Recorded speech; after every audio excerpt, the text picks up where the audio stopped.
नमस्कार दोस्तों, इस नए वीडियो में आपका हार्दिक स्वागत है। दोस्तों, कश्मीर को लेकर पाकिस्तान ने पिछले 70 सालों में 3 युद्ध लड़े हैं और तीनों में बहुत बुरी तरह शिकस्त खाई है भारत के हाथों। और इतनी बुरी तरह शिकस्त खाई है कि भारत ने अंदर घुस तक मारा है, मतलब लाहौर तक भारत की सेनाएं चली गई और बड़ी मुश्किल से वो समझौते हुए। उसके बाद पता है आपको, जो शिमला समझौता हुआ और तमाम चीज़ें, वो फ्लैशबैक और ऐतिहासिक चीज़ें हैं। मैं उस तरफ नहीं जाना चाहता। मैं दरअसल मुद्दा ये है आज का कि कश्मीर के जो आज के हालात हैं, भारत कश्मीर के और पाकिस्तानी कश्मीर के, इसको लेकर पाकिस्तान की आवाम क्या सोचती है। मैं इसका एक वीडियो शायद पहले भी बना चुका हूँ, काफ़ी पहले। हो सकता है कि आपकी नज़र से नहीं गुजरा हो, तो आपसे रिक्वेस्ट है कि इस बार ये वीडियो ज़रूर पूरा देखें। और ये बहुत महत्वपूर्ण इशू है भारत की एकता, अखंडता और सार्वभौमिकता के लिहाज से भी, और भारत दुनिया में कहाँ कैसे जा रहा है और भारत को कैसे देखा जा रहा है। ख़ास तौर से पाकिस्तान के नज़रिए में अब भारत की हालत क्या हो चुकी है, भारत कहाँ पर है, क्या वो भारत से आज भी वही रंजिश रखते हैं, क्या वो कश्मीर के ज़रिए भारत को परेशान करने की कोशिश करते हैं, क्या वो भारत का कोई नुकसान पहुंचा पाएंगे। ये तमाम मुद्दे कश्मीर से जुड़े हुए हैं और भारत पाक के जो रिश्ते बिगड़े हुए हैं उसका असली विषय भी यही है, मुद्दा जो दोनों कंट्रियों के बीच में है, कि पाकिस्तान कश्मीर की आज़ादी की आड़ में आतंकी भेज रहा है और वहाँ लगातार आतंकियों को भेजकर वहाँ पर दहशत गर्दी वहाँ पर फैला रहा है, जिसका अच्छा खासा जवाब भारतीय सेना और बीएसएफ जो है वो दे रहे हैं वहाँ पर। और वो उन्होंने अब तक न जाने कितने आतंकियों को ढेर कर दिया है वहाँ पर, और किसी की कोई मजाल नहीं है। ख़ासतौर से आप ये देखें कि जम्मू कश्मीर से धारा 370 हटने के बाद से वहाँ पर हालात क्या बदले हैं और वहाँ पर क्या हो रहा है, ये मैं नहीं बताने जा रहा आपको। मैंने अपनी तरफ से कुछ नहीं कहा, ना मैं अपनी तरफ से कुछ कहूँगा इस मुद्दे को लेकर। मैं लास्ट में ज़रूर कुछ कहूँगा, पहले आपके सामने बहुत सारी बातें रखूँगा, उसके बाद अपना निष्कर्ष दूंगा मैं। कि कश्मीर को लेकर पूरी दुनिया में पाकिस्तान ने बवाल मचाया था, कोई भी मंच नहीं छोड़ा। अभी पिछले दिनों संयुक्त राष्ट्र संघ में जो बैठक हुई, जो जनरल असेंबली हुई, उसमें भी कश्मीर का मुद्दा उठाया। हालांकि मुद्दा वहाँ पर हमारे इजराइल और फ़िलिस्तीन का मुद्दे पर वो बैठक बुलाई गई थी सॉरी। और उस मुद्दे को लेकर भी वहाँ पर उसने वो राग आलापा और किसी ने कोई उसको तरजीह नहीं दी, कोई उसकी परवाह नहीं करी, कोई खबर नहीं बनी वहाँ पर और कोई परवाह ही नहीं करता। क्योंकि पाकिस्तान को आप पता है कि भिखारियों की तरह भीख मांगता घूम रहा है, इसलिए उसने अपना वजूद खो दिया है, अपना जो आत्मसम्मान है वो उसने बेच खाया है। वहाँ की आवाम जो है वो त्राईमाम कर रही है और तमाम, मतलब कोई ऐसा नकारात्मक मुद्दा नहीं है, कोई भ्रष्टाचार का मामला हो, लॉ एंड ऑर्डर का मामला हो, अफगानिस्तानी तालिबान की लड़ाई का आपस में मामला हो। आपको पता ही है कि वह तहरीक तालिबान पाकिस्तान जो है, टीडीपी जो है, उसने पाकिस्तान की नाक में दम कर रखा है। और पाकिस्तान ने फरमान सुनाया था कि जितने भी अफगानी शरणार्थी हैं, जिनको कभी उसने इस्लामी भाइयों के कारण, हम तो एक ही धर्म के लोग हैं, और गले लगाया था, आज उनको वो उसका आतंकी कार्रवाई से इतना तंग आ चुका है कि वो उनको वापस निकाल रहा है वहाँ से। और वो उसने पहले फरमान 1-1.5-2 महीने पहले जारी किया था और काफ़ी अफगानी शरणार्थी वहाँ वापस जा चुके हैं। खैर ये एक अलग इशू है।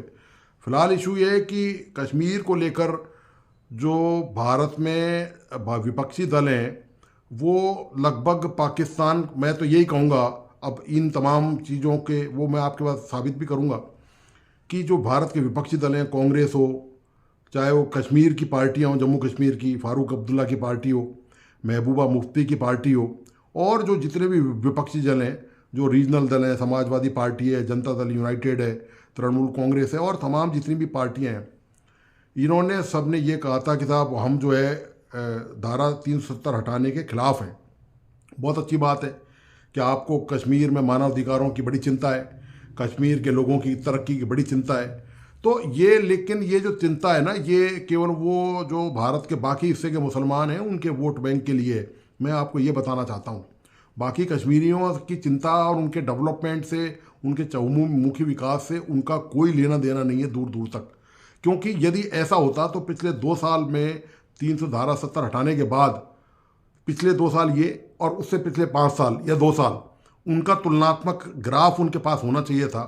और वो आंकड़ों से बताते कि वहाँ पर 2 साल पहले क्या हालत थे अब 2 साल बाद जब वो धारा 370 हटा दिए केंद्र सरकार ने, जो कि वादा भी किया था देश से कि हम ये धारा 370 हटा के मानेंगे, वो उन्होंने हटा भी दी।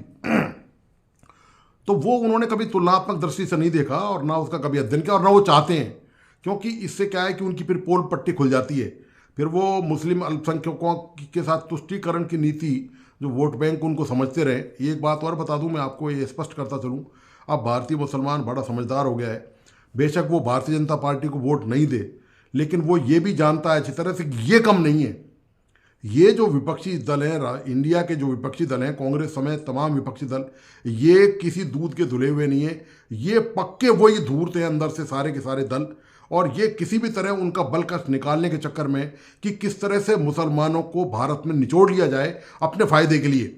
आज तक आज़ादी के बाद से इन्होंने मुसलमानों के भले के लिए कोई योजनाएं नहीं बनाई, कोई यूनिवर्सिटियाँ स्थापित नहीं करी, कोई स्कूल कॉलेज नहीं बनाए उनके लिए। उनके गली मोहल्ले में आप जाकर देखिए, यहाँ राजस्थान का मैं रहने वाला हूँ, यहाँ के मुसलमान आबादी के एरिया में आप जाके देख लीजिए और बाकी शहर की आबादी आप देख लीजिए, आपको डेवलपमेंट का अंदाज़ा पता चल जाएगा। तो ये कांग्रेस केवल इनको टोपी पहनाने का काम करती है, या दूसरे राजनीतिक दल विपक्ष के, वो इनको सिर्फ टोपी पहनाने का काम करते हैं। उनकी निगाह में ये वोट बैंक से ज़्यादा कुछ नहीं है, ये भीड़ है, ये मतदाता हैं उनके, बस इसके बाद उनका काम ख़त्म है। वो झुंझुना दिखाते हैं और बात इस तरह करते हैं कि ओहो कितना बड़ा जुल्म हो रहा है, कितना बड़ा अत्याचार हो रहा है। और कश्मीर को लेकर तो बाकायदा उन्होंने कहा है कि यदि केंद्र में विपक्ष की सरकार आएगी, जिसकी दूर दूर तक कोई संभावना फिलहाल नज़र नहीं आ रही है, क्योंकि जिस तरह से ये एक दूसरे की टांग खींचने में उतारू हैं।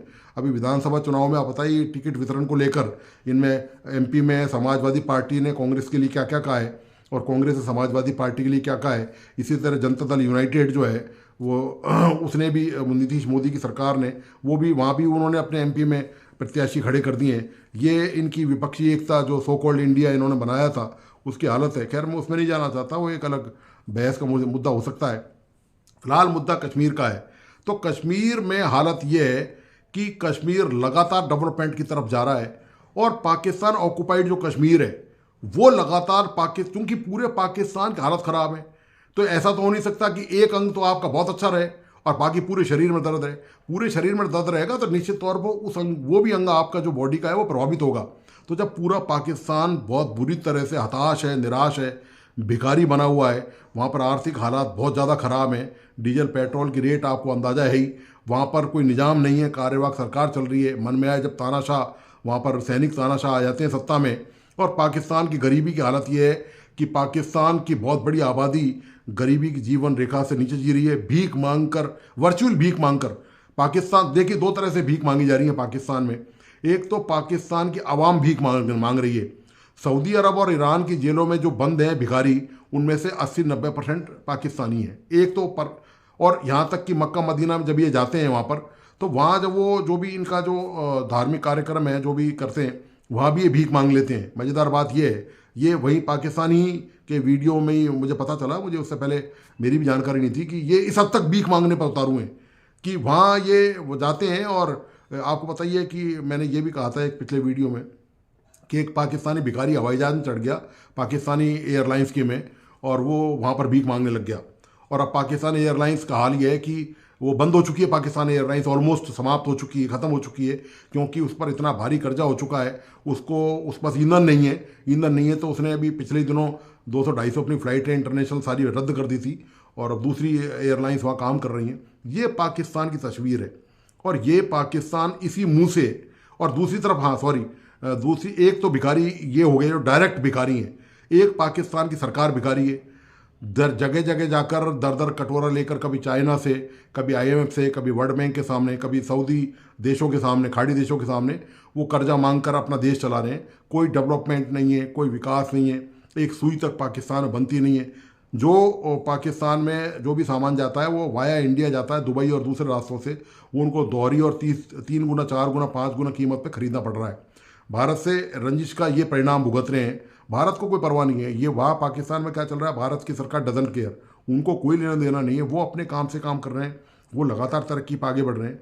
लेकिन पाकिस्तान की आवाम बहुत हैरान परेशान है कश्मीर के मुद्दे को लेकर। ख़ास तौर से एक पाकिस्तान के जो यूट्यूबर हैं और दूसरे जो पाकिस्तान के, क्योंकि पाकिस्तान का मेन मीडिया जो है वो ऐसी चीज़ें कभी नहीं दिखाता जो वहाँ के सरकार के अनुकूल नहीं हो, तो निश्चित तौर पर भारत के कश्मीर वाले हिस्से में यदि कोई अच्छी खबर आएगी, कोई डेवलपमेंट हो रहा होगा बहुत बड़ा, तो निश्चित तौर पर वो मीडिया उसको ब्लैकआउट कर जाएगा, पाकिस्तानी मीडिया।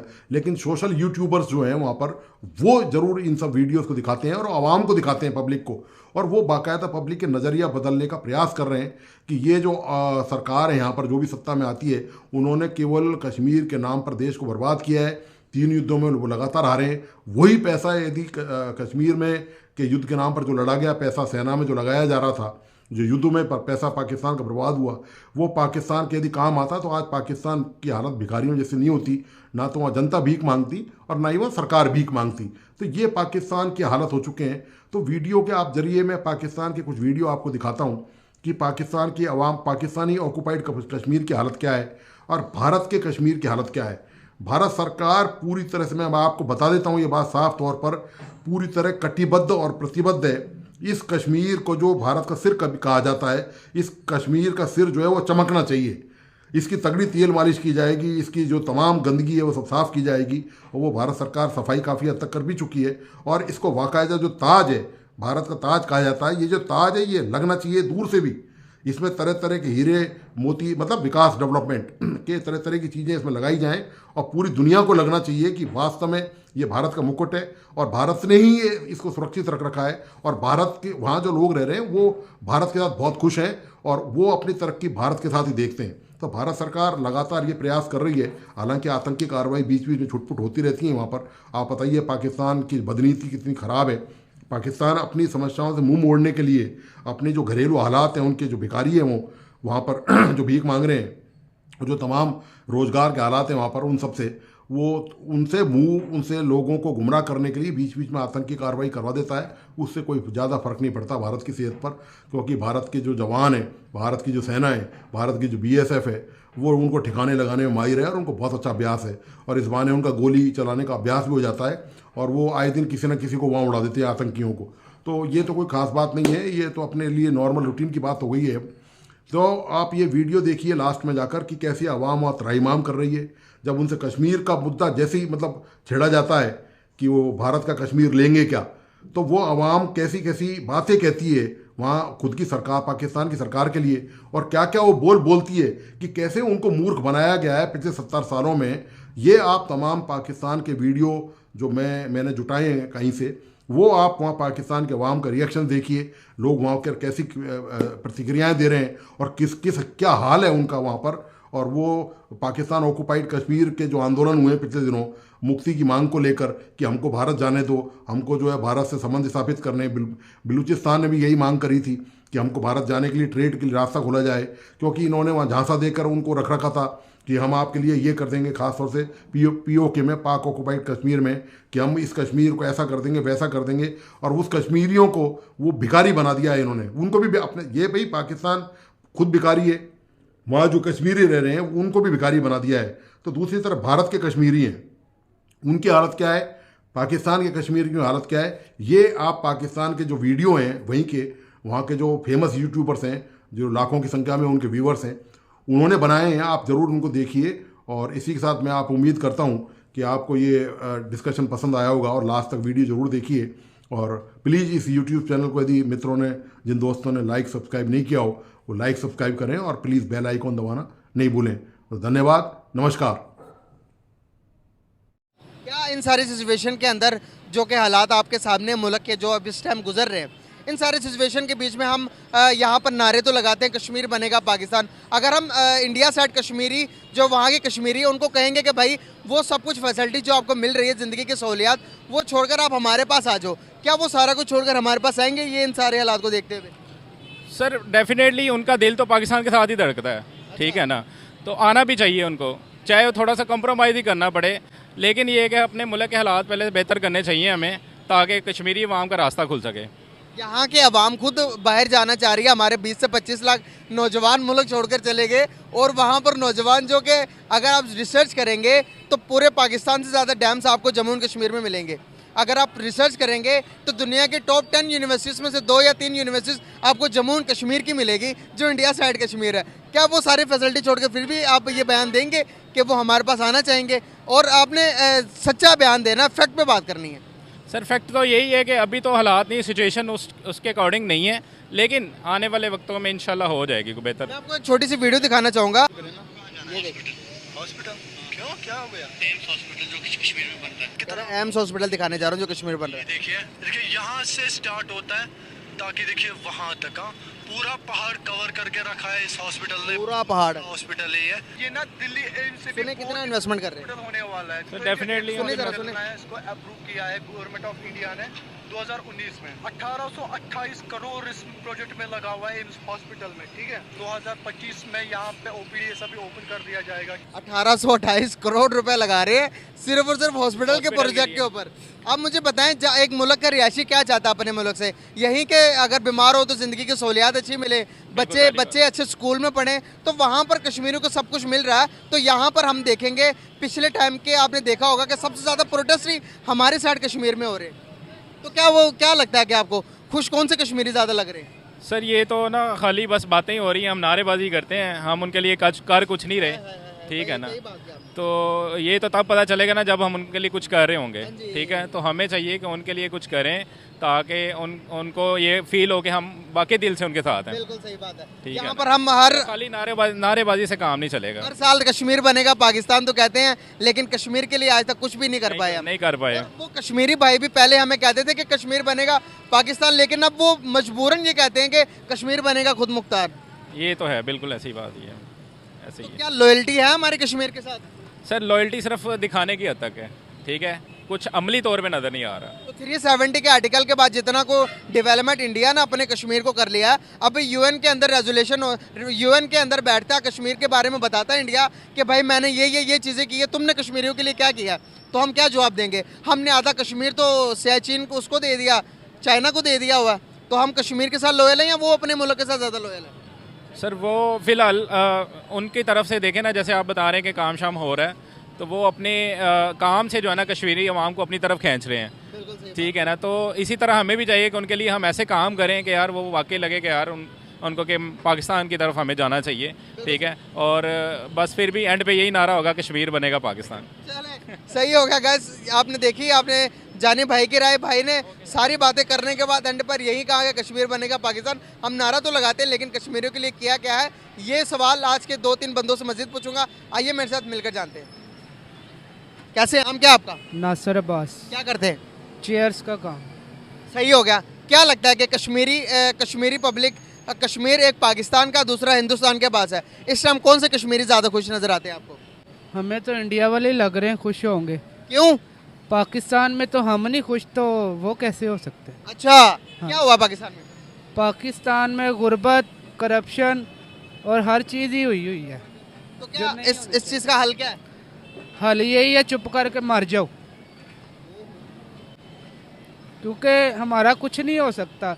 यहाँ पे जो भी आता है वो खाने के लिए आता है। तो हम तो कहते हैं कि मुकाबला करेंगे, हिंदुस्तान का कश्मीरी लेंगे, वो वाला भी। भाई कोई नहीं कर सकता, हमारे हुक्मरान कुछ करें तो हम कोई मुकाबला करें। हमारे पास इतना टैलेंट है, हुनर है, बहुत कुछ हम कर सकते हैं, हमें मौका ही नहीं मिलता। नीचे के नीचे ही हम ख़त्म हो जाते हैं, बस वोट दे दो। वो हम देते हैं, हर बार देते हैं, ट्राई करते हैं शायद इस बार कोई अच्छा हो, लेकिन कुछ नहीं होता भाई। बिल्कुल सही। क्या इनकी बात से एग्री करते हैं कश्मीर बनेगा पाकिस्तान? अनुपुर। आप बता पाएंगे? नहीं बता पाएंगे, कोई बात ही नहीं कर पाता। क्या बात है भाई? यही बात है मेन कि जो कुछ भी है ना। अस्सलाम वालेकुम अंकल, बात सुने। कैसे हैं आप? शुक्र अल्लाह का, मेरे ख्याल से अल्हम्दुलिल्लाह। लास्ट टाइम भी बात हुई थी आपसे। हाँ पहले हुई थी। पहले हुई थी ना? हाँ। सर क्या कहना चाहेंगे कि ये जो सारी सिचुएशन चल रही है, इनके हालात पहले तो बताइएगा, क्या हालात चल रहे हैं? हालात आपके महंगाई इतनी चल रही है और क्या हालात का पता ही है आपको। क्या इन हालात के बीच में हम कश्मीरी पब्लिक को कहेंगे जो इंडिया साइड कश्मीर है, उन्हें हम कहेंगे कि भाई आप हमारे कश्मीर में आके मिल जाओ या पाकिस्तान का पार्ट बनो, क्या वो बनेंगे? लाजम बात, मतलब वो एक नॉन मुस्लिम लोग के मुल्क में रह रहे हैं, वो हमारे मुसलमान मुल्क में आना चाहते हैं। मुस्लिम मुल्कों में तो अमेरिका में भी तो मुसलमान जा यहाँ से भाग के अमेरिका जाते हैं। कमाइयों के लिए जाते हैं, कमर के लिए, पैसे के लिए जाते हैं, पैसे के लिए आते हैं। वो उधर जब पैसा आए तो सब कुछ भूल जाता है ना वो इंसान। पैसा आता है, उधर उनका जीना मरने की उधर हो जाता है, ये होता है ना। तो अगर डेवलपमेंट की बात करें तो तरक्की इस टाइम कहाँ पर हो रही है? हमारे साइड कश्मीर में हो रही है या फिर उनके साइड कश्मीर में? तरक्की तो किसी उधर भी नहीं हो रही, इधर भी नहीं हो रही, उधर भी नहीं हो रही। एक छोटी सी वीडियो आई है मेरे पास, एक छोटी सी वीडियो आई है, मैं दिखाना चाहूँगा आपको। अब ये वीडियो देखिए, उसके बाद हम बात करेंगे। ये सुने, हॉस्पिटल क्यों, क्या हो गया? एम्स हॉस्पिटल जो कश्मीर में बन रहा है, कितना ये एम हॉस्पिटल बन रहा है कश्मीर में। ये पहाड़ के ऊपर देखे जितने जितना रकबा कवर किया, ये सारे इंडिया कश्मीर के अंदर हॉस्पिटल बना रहा है। पूरा पहाड़ कवर करके रखा है इस हॉस्पिटल ने, बहुत ही बड़ा हॉस्पिटल है। कश्मीर कश्मीर कश्मीर कश्मीर नहीं है, सुने, लाजम सुने, होने वाला है। तो ये जो एम्स वो हॉस्पिटल अपने लिए बनाया, हमको पता है। गवर्नमेंट ऑफ इंडिया ने 2019 में 1828 करोड़ 1828 करोड़ रुपए खाली एक हॉस्पिटल बनाने के लिए खर्च रहा है वो। तो 28,028 करोड़ हमारे पास है। और अपने मुल्क में लगा रहा है ना, वो अपने कश्मीर उसका अपना मुल्क है ना। हाँ ना, वही ना, वो अपने फ्यूचर के लिए बना रहा है ना, इनके लिए हमने अपने कश्मीर के लिए क्या किया, मैं यही पूछना चाह रहा हूँ। आज तक कश्मीर बनेगा पाकिस्तान के नारे के अलावा हमने कश्मीरियों को क्या दिया है? कितने साल हो गए, क्या हुआ है? कुछ भी नहीं हुआ और कुछ भी नहीं होगा। सिर्फ ये डू और डाई, वैसे ऐसा होगा और कुछ नहीं होगा। कुछ भी नहीं जैसे होगा। जैसे भी वो फलस्तीन में हो रहा अभी। क्या कश्मीरी हमारे से खुश है वो खुश है वैसे, मौजूदा हालात को देखते हुए? हाँ मौजूदा हालात को देखते हुए खुश है वैसे। खुश है? लाजम आपको बात- लगता है कि कश्मीरी हमारे साथ खुश है? नहीं, क्यों? ये अंकल तो कह रहे हैं बहुत खुश है। वो इस वजह से नहीं हो कि जिस वजह से वहाँ पे जुल्म हो रहा है ना, उस वजह से कहाँ से खुश होगा। हर बंदा चाहता है कि मेरे मुल्क में खुशहाली हो, तरक्की हो, सुकून हो। तो वहाँ पे हमारे इतने कश्मीरी भाई मर रहे हैं, मुसलमान, उनका कौन जिम्मेदार? किधर? कश्मीर में, कश्मीर कौन से, हमारे साइड या उनके साइड में? उनकी साइड पे। हमारे साइड पे तो अमन और सुकून है। अच्छा, हमारी साइड में अमन सुकून है। क्या जिंदगी की वो सहूलियात मिल रही हैं? सब आपको पता, हमारी साइड के कश्मीर में सबसे ज्यादा प्रोटेस्ट हो रहे हैं इस टाइम। क्यों हो रहे हैं पता? देखो ये तो हर मुल्क के साथ है इंडिया साइड वाले में तो प्रोटेस्ट नहीं हो रहे। यार। ये तो हम यहाँ बैठे हुए बोल रहे हैं ना, वो तो वहाँ जहाँ बंदा रिहाइश होती है ना जिसकी, जहाँ पे उसको बेहतर पता होता। अभी हम यहाँ के रिहाइश 88,000 करोड़ रुपए बंदा लगा के उधर खाली हॉस्पिटल बना रहा। हमारे पूरे कश्मीर में आप छान के देखेंगे तो आपको हॉस्पिटल्स के निज़ाम जो अगर सिर्फ और सिर्फ सिटी के अंदर मौजूद है, गाँव के अंदर हॉस्पिटल्स भी नहीं है। यार ये लोग अमीर लोग हैं, ये सिर्फ अपने बारे में ज़्यादा सोचते हैं। गरीब के बारे में कौन सोचता है? कोई सोचता है? जिसके पास 4 पैसा आया था ना, वो बोलता है मैं हूँ बस। गरीब के बारे में कौन सोचा? एक जनरल सी बात है। आपने हज़रत उमर को देखा है? उनके दौर में ये था, वो कहते थे मेरे दौर में, और देखा तो नहीं सुना? सुना है। उनके दौर में जिन लोगों ने उन्हें देखा है, उनकी ज़बानी मलक, उनके अल्फाज जो हैं, उन्होंने ये कहा था कि मेरी ज़मीन पर कुत्ता भी प्यासा मर गया तो उसकी पकड़ मुझसे होगी। और हमारे मुल्क में कितने लोग मर रहे हैं, किसी को परवाह है? इधर हमारे इधर जैसे गुर्बत चल रही है इस टाइम, जैसे हालात चल रहे हैं, अभी तक इलेक्शन नहीं हो रहे। वो बोल रहा है मैं जीतूंगा, वो बोल रहा है मैं जीतूंगा, इमरान खान को अंदर करा हुआ है। ऐसे ही है ना, क्या हाल है? कराची से हो? जी मैं कराची से हूँ। अच्छा, यहाँ पर काम के लिए आए हो? नहीं नहीं, मेरे यहाँ घर है, मेरा सब कुछ है यहाँ पे भी। कराची छोड़ कर इधर क्यों आए हो? वहाँ पे यार एक तो मेन चीज़ है जरदारी माफिया, मेन जो चीज़ है। क्यों? देखो हुकूमत जो होती है वो उसको देना चाहिए सुकून। सबसे ज़्यादा चोरी वहाँ होती है, मतलब लूट मार जिसे कहते हैं। और मोबाइल ना आता तो लू क्या पट्टे गोली मार देते हैं। यार ये क्या ज़िंदगी। मैं अपनी बताता हूँ, मैं घर के आगे बैठा हुआ था सुकून से, डकैत आए मोबाइल लेकर पिस्टल के दम पे। यार ये ज़िंदगी है कोई? लाहौर में सेफ है? यहाँ पे उसके बेहतर यहाँ पे थोड़ा सुकून है। यहाँ पे सुकून है यार। बिल्कुल सही होगा। अंकल एक मिनट आओ, थोड़ा आगे आइएगा, एक मिनट बात सुनिएगा। एक मिनट बात तो सुने, ओए बात तो सुन ले। अस्सलाम वालेकुम। मैं अपने कश्मीरों भाइयों को कहना चाहता हूँ, सारे मुसलमानों के इज्जत कि हम लोग नारा लगाते हैं ना, कश्मीर बनेगा पाकिस्तान। मैं कहता हूँ कि जहाद होना चाहिए। जहाद हमारे ऊपर फर्ज हो चुका है। अच्छा, जहाद करेंगे? हाँ मैं आज जहाद करेंगे। यार हमारा वजीर आजम हमको बोले इनसे जंग लड़नी है, मैं वजीर आजम हूँ ना, मैं आज जंग छेड़ दूँ। अच्छा, अब मुझे एक बात बताएं, जंगे लड़ना किसी भी चीज़ का सोल्यूशन है? तो यार तक 4 जंगे लड़ ली हिंदुस्तान से, कुछ हासिल किया हमने? हासिल तो कुछ भी नहीं हुआ, लेकिन हमारे मुस्लिम आप मजीद जंग करके क्या करेंगे? मजीद भिखारी तो हमें बना दिया गया है इसी वजह से। जंगे लड़ने के यही सोच तो बदलनी है। जंग लड़ने के बजाय एजुकेशन हासिल करने के बारे में सोचो भाई। जहादुल बिल नफस करो, सबसे पहले अपने आप के साथ जहाद करो, इल्म हासिल करो। आज अगर जंग करोगे, हिंदुस्तान आईटी में नंबर 1 है, उनके पास पैसा इतना ज़्यादा है, उनके पास टेक्नोलॉजी में इतने ज़्यादा। सर आपके इंडिया के विजिट के हवाले से मैं बहुत एक्साइटेड हूँ। मुझे आज तक भारत के अंदर जाके ये फीलिंग्स नहीं आई कि ये मेरा मुल्क नहीं है, या मुझे कोई डर है, या मुझे कोई खौफ है किसी से।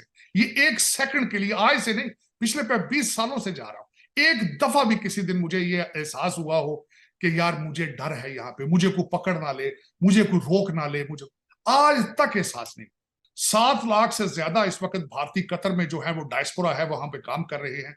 तो ये सारी चीजें बड़ी सेंसिटिव हैं। मेरा नहीं ख्याल कि कतर इतनी एक्सट्रीम तक जाएगा, क्योंकि चाहे जिस तरह अगर भारत के लिए सेंसिटिव है कि 7 लाख भारतीय वहां पे है, और भारतीय, मैं यहाँ जरूर बताऊंगा कि भारतीय डायस्पोरा जहां जाता है तालीम लेकर जाता है, और वो वहां पे टेक्नोक्रेट होते हैं, वो वहां पे मुल्क चला रहे होते हैं, तो मेरे ख्याल में कतर ये अफोर्ड नहीं कर पाए। आप अनफॉर्चुनेटली पाकिस्तान में हर 10 साल बाद आपको जिहाद का एक डोज दी जाती है, जो आपके लिए मैं समझता हूं अच्छी नहीं है, आज भी है। और दूसरा, आपके ज़हन में जो शुरू से आपके निसाब में या दूसरी चीजों में हिंदुओं के खिलाफ जो नफरत डाली जाती है, मैं उसके सब खिलाफ हूं। और हिंदुओं के खिलाफ नफरत पहले आपके बजट का हिस्सा थी, पहले आपकी ये हिस्सा था कि आपको डरा के रखना कि हाँ हिंदुस्तान आ जाएगा, हिंदुस्तान खा जाएगा। लेकिन इस वक्त जिस तरीके से हिंदुस्तान तरक्की कर चुका है, अब आपकी मजबूरी है उनको फॉलो करना, उनके साथ चलना है कि एक दिन आप और मैं दोनों इकट्ठे भारत जाएं और न्यू दिल्ली से जाकर हरमंदर साहब से जी हरमंदर साहब से जाकर जाऊंगा। और आपने बोला आपको बता कर जाऊंगा, मुझे लगा आप कह रहे थे मैं आपको साथ लेकर जाऊंगा। लेके जाऊंगा, मेरी कोशिश है कि मैं आपको साथ लेके जाऊंगा और जाके न्यू दिल्ली से हम प्रोग्राम करें, वहां से लाइव प्रोग्राम करें, हरमंदर साहब से जाके प्रोग्राम करें। उस वक्त जिस दिन मैं बांग्लादेश गया, उससे दूसरे तीसरे दिन उनकी यौम आजादी था, तो मैं जिस होटल में ठहरा था, तो उसके मैनेजर ने आके मुझे कहा कि मैं आपको एडवाइस करूंगा कि आप आज सारा दिन होटल से बाहर ना निकलें, किसी को पता चल गया आप पाकिस्तानी है तो बहुत खतरा होगा। मैंने जिस तरह बताया कि उनको ऑलमोस्ट ये कहा जा सकता है कि बांग्लादेश ने खुद भारत को इनवाइट किया अपनी मदद के लिए। और ये जिस मेमोरियल की बात कर रहे हैं आप, ये आक्शोगंज बांग्लादेश के अंदर जो जगह है, बॉर्डर के ऊपर ये इसको मेमोरियल को बनाया जा रहा है, जिसके ऊपर 1600 भारतीय सिपाहियों के नाम लिखे होंगे। और इसकी जो ये दिसंबर में कंप्लीट होगा, लेकिन इसके लिए जो इफ्तिताही सेरेमनी थी उसमें नरेंद्र मोदी ने खुद वहां जाके इसका इफ्तिताह किया था कि आपके क्रिकेट मैच आप बार बार बेच रहे हैं, आपकी टीम अब तो उसके प्रूव आ चुके हैं कि वो हर मैच बेच देते हैं। तो उन्होंने खुद आगे से उसका जवाब ये दिया कि हमें 2-2 साल से तनख्वाह नहीं मिली, तो 2-2 साल से तनख्वाह नहीं मिली तो जाके वहां पे क्या कर रहे हो, रिजाइन कर दो, छोड़ दो खेलना। सबसे पहले तो आपको मैं बताना ये चाहूंगा कि जिस जगह पे दहशत गर्दी हो 98%, वहां इकॉनमी नहीं चल सकती। सबसे बड़ी बात, इस वक्त मेरे जो सियासतदान भाईजान हैं, जो लुटेरे हैं, उन्होंने नारे लगाने शुरू कर दिए कि नैब को खत्म कर दीजिए। तो नैब पहले क्या कर रहा था? नैब पहले को करप्शन थोड़ी रोक रहा था, वो तो करप्शन को बढ़ा ही रहा होगा, वो रेट लगाते हैं। आजकल आपका रवाज क्या है मैं बताता हूँ आपको। कुछ अफसर भाईजान जो जाते हैं तो वो अपना रेट बढ़ाने के लिए जाकर बड़ी सख्ती करते हैं। जज जाएगा, डीपीओ जाएगा, डीसीओ जाएगा, वो जाते ही लोगों को जलीलो ख्वार करता है ताकि रेट बढ़े मेरा रिश्वत का। तो आप जब कोई नया कानून बनाते हैं तो नैब वालों के, एंटी करप्शन वालों की लॉटरी निकल आती है, उनके रेट बढ़ जाते हैं। यहां तक मैं खबरें पढ़ रहा हूं कि FIA वाले, फेडरल इन्वेस्टिगेशन एजेंसी वाले लोगों को अगवा करके उनसे पैसे बनाते हैं। अगवा करने में इन्वॉल्व आपकी एजेंसियां हैं। तो उसमें आरजू देखिए, मैं एक बात को आपको क्रैकडाउन करने का आप मास्टर हैं उसके, इसमें कोई शक नहीं। आपने जिस खूबसूरती के साथ PTI को रोल अप किया है, काश ही कभी अच्छा हो इसी तरीके से आप रिश्वत के ऊपर भी क्रैकडाउन करें, लेकिन क्यों नहीं कर रहे आप? वजह क्या है? मुझे समझ नहीं आई कि हमारे हाफिज सैयद आसिम मुनीर साहब हैं, उनको क्या रुकावट है कि करप्ट लोगों पे हाथ नहीं डाल रहे? क्या वजह है? मैं बिल्कुल लाजवाब हूं इसके लिए। मैंने बहुत लोगों को वॉशिंगटन DC के अंदर बड़े बड़े ताकतवर पाकिस्तानियों से क्वेश्चन किया है, उनके मुंह से कोई जवाब नहीं निकलता। सर अपने लोगों पे वो हाथ नहीं डाल सकते ना सर, बहुत से फौजी भी इन्वॉल्व हैं, बहुत से एजेंसी के लोग भी इन्वॉल्व हैं करप्शन में, सिर्फ पॉलिटिशियंस थोड़ी हैं। तो इस वजह से शायद आसिम मुनीर साहब कुछ नहीं कर पा रहे। लेकिन साथ ही अगर हम ये देखें कि जो नवाज शरीफ साहब वापस आए हैं, वापस आके नवाज शरीफ साहब ने खुद भी कहा है और उनकी पार्टी के लोग भी कह रहे हैं कि जो इकोनॉमी के प्लान्स उन्होंने बनाए थे वो तो भारत ने चोरी कर लिए, वो तो मतलब वो लोगों ने फॉलो कर लिया और वो अपनी इकोनॉमी कहीं ले गए। वो प्लान असल में नवाज शरीफ साहब के थे। मैं बड़े मुअद्दबाना तौर पर अर्ज करना चाहूंगा, नवाज शरीफ साहब को हिस्ट्री का कुछ नहीं पता, बिल्कुल नहीं पता, बिल्कुल फारिग है और उनके एडवाइजर भी सारे फारिग हैं। हजूर अगर जान की अमान पाऊं अर्ज करूं तो इंडियन इंस्टीट्यूट ऑफ टेक्नोलॉजी के फाउंडर जो जवाहरलाल नेहरू और मौलाना आजाद थे, अब अंदाजा लगा लें कि जवाहरलाल नेहरू का दौर कौन सा था और आपका कौन सा प्लान चोरी हुआ है चांद पे जाने वाला। मियां साहब कैसी बातें करते हैं आप, जोक ना करें, आप लतीफे ना बोला करें। मुझे लग रहा है कि आप लंदन से कॉमेडी शो लेकर पाकिस्तान आ गए हैं कि हमारे प्लान जो है चोरी करके भारत चांद पे चला गया, चंद्रयान बना दिया उन्होंने। कैसी बातें करते हैं, मजाक करते सर उन्होंने कहा ये इकोनॉमी के सारे आइडियाज जो हैं वो सबके सब मियां साहब ने कहा मेरे थे, वो मोदी जी ने जो है फॉलो करके और इकोनॉमी कहीं पहुंचा दी, वरना हम ये सब कुछ कर चुके होते अगर उन्हें ना हटाया गया होता। मेरा ख्याल है पेट खराब होगा मियां साहब का, ये जब ये इस तरह की बातें करनी शुरू कर दी उन्होंने। मुझे तो इसमें कोई सीरियस बात नहीं लगती। खाबे वाबे आके खाए होंगे, सिरी पाया का शौक है उनको, गैस हो गई होगी, इस तरह की बातें कर रहे हैं बैकी वो। और यार जाने दे आप कैसी बातें करते हैं। मेरा मकसद है मजाक आप ना किया करें, ना कोई अदालत है ना कोई कुछ है। लेकिन मुझे इन पे नहीं अफसोस। मैं आज एक बंदे ने मुझे व्हाट्सएप किया, बहुत बड़ी बात, उन्होंने कहा अगर ये करप्ट नहीं था, मियां साहब अगर करप्ट नहीं थे तो उनको बाहर क्यों भेजा गया, और अगर करप्ट है तो वापस क्यों लाया गया। मेरी समझ। और 3 दफा, और मियां साहब को ये नहीं पता कि 3 दफा ये मोहतरम 3 दफा बन चुके हैं। पहले ये कोई ब्रांड न्यू नहीं आए हैं वापस से, यार रिकंडीशन होके नहीं आए। हाँ रिकंडीशन हुए हो, शायद कोई 2-4 स्टंट डाल दिए हो वहां गोरों ने, अलग बात है, लेकिन ये पुरानी शराब है, बोतल नहीं। तो क्या है? लेकिन सर एक चीज और मैंने सुनी, जैसे आपने कहा तो मुझे भी किसी ने व्हाट्सएप किया और उसमें लिखा था कि जिस कंट्री से मियां साहब वापस आए हैं वो भी, और जहां वापस आए वो भी, दोनों वर्ल्ड कप में बढ़ गई हैं। तो दोनों जो है वो इंग्लैंड का भी बुरा हाल है और पाकिस्तान का भी बुरा हाल है। लेकिन नहीं, इंग्लैंड ने खैर नहीं, इसमें थोड़ा सा फर्क है। इंग्लैंड ने बेचे नहीं होंगे, हमने तो बेच के पैसे बनाए। इस तरह ना करें, हम तो फायदे में हैं, हमारे बच्चों ने पैसे बनाए। मैं इस पे बिल्कुल नहीं, मैं नाराज नहीं हूं उनसे। मैंने एक दिन भी किसी जगह ये बैठ के नहीं बात की कि पाकिस्तानियों ने मैच क्यों बेचे। बहुत अच्छा किया, गुर्बत में क्या करना था। आरजू मैं हो सकता क्रिकेटर होता तो मैं भी बेच देता, मैं बिल्कुल ये नहीं कहूंगा मैं ना बेचता। और सारा मुल्क बिक रहा है तो मैं क्रिकेट क्यों संभाल के रखूं भाई, बेचो इसको भी साले को, मैं तो नहीं बेचूंगा।